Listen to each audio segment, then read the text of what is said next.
കുറേശ്ശെ ഇങ്ങനെ വിരിയും. ഒരേ സൈഡായിട്ട് വിരിഞ്ഞു തുടങ്ങും. എന്നിട്ട് ഒരു വലിയ ബഞ്ച് പൂവായിട്ട് ഇങ്ങനെ നിൽക്കും. കണ്ടില്ലേ ഈ വീഡിയോയിൽ? ഇത് പിന്നെ നാടൻ റോസാണ്. ഇതിൻ്റെ പ്രത്യേകത എന്ന് വെച്ചാൽ ചെറിയ പൂവാണ്, പക്ഷെ കാണാൻ നല്ല ഭംഗിയുള്ള പൂവാണ്. കൊച്ചു കൊച്ചു പൂക്കളായിട്ട് നിൽക്കണ് കാണാൻ. ഇത് ഓർക്കിഡ് റോസ്. ഇത് ഞാൻ ഇപ്പം ഈ അടുത്തിടെ വെച്ചുണ്ടാക്കിയിട്ടുള്ള റോസാണ്. ഇപ്പം ഇതിൽ മൊട്ടുകളൊക്കെ വരുന്നുള്ളൂ, പൂ വിരിഞ്ഞിട്ടില്ല ഇതുവരെ. ഇതിൻ്റെ പ്രത്യേകത എന്താണെന്ന് വെച്ചാൽ പൂക്കൾ കൊലയായി വിരിഞ്ഞ് താഴേക്ക് തൂങ്ങിക്കെടുക്കും. അതാണ് ഈ ഓർക്കിഡ് റോസിൻ്റെ പ്രത്യേകത. കൊച്ചു കൊച്ചു പൂക്കൾ വലിയ കൊലകളായി വിരിയും.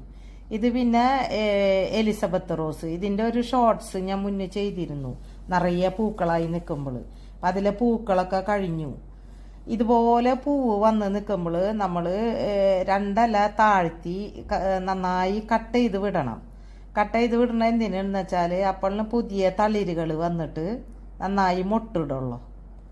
ഈ റോസ് പിന്നെ എല്ലാവരുടെ വീട്ടിലും ഒരുവിധം വീടുകളിലും ഉള്ള റോസാണ്. തനി നാടൻ റോസ്. നല്ല മണവും ഗുണവും ഭംഗിയും ഒക്കെ ഉള്ള ഒരു നാടൻ റോസാണ് ഇത്. നമ്മുടെ നാട്ടിൽ എല്ലാവരുടെ വീട്ടിലും ഈ ഒരു റോസിൻ്റെ കട കാണും. ഇതിന് യാതൊരു കെയറിങ്ങും വേണ്ട. റോസിൻ്റെ പ്രത്യേകത എന്താണെന്ന് വെച്ചാൽ നല്ല വെയിലുള്ള സ്ഥലം നോക്കി നമ്മൾ റോസ് നട്ട് കൊടുത്തു കഴിഞ്ഞാൽ പിന്നെ നന്നായി വളർന്നു വരും റോസ്.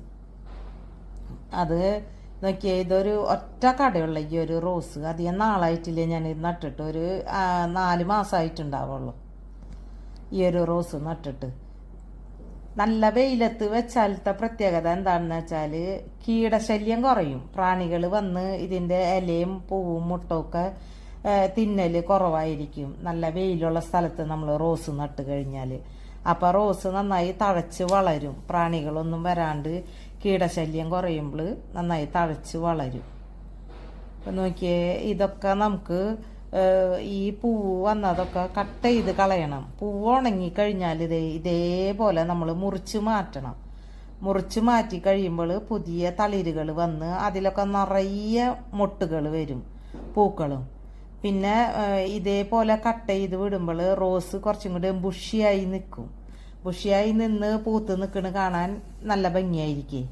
അപ്പം നമ്മൾ ഇതേപോലെ പൂക്കൾ വന്ന് കഴിയുമ്പോൾ എല്ലാതും കട്ട് ചെയ്ത് കളയുക. ഇതളൊക്കെ കൊഴിഞ്ഞ് പൂവ് ഉണങ്ങി കഴിയുമ്പോൾ ഇതുപോലെ കട്ട് ചെയ്ത് മാറ്റുക. അപ്പോൾ പുതിയ തളിരുകൾ അവിടെ നിന്ന് ഒരു പൂവ് നമ്മൾ കട്ട് ചെയ്ത് മാറ്റിയാൽ 2 സൈഡിൽ നിന്ന് തളിരുകൾ വന്ന് അവിടെ 2 കമ്പ് വരും. കണ്ട ഇതേ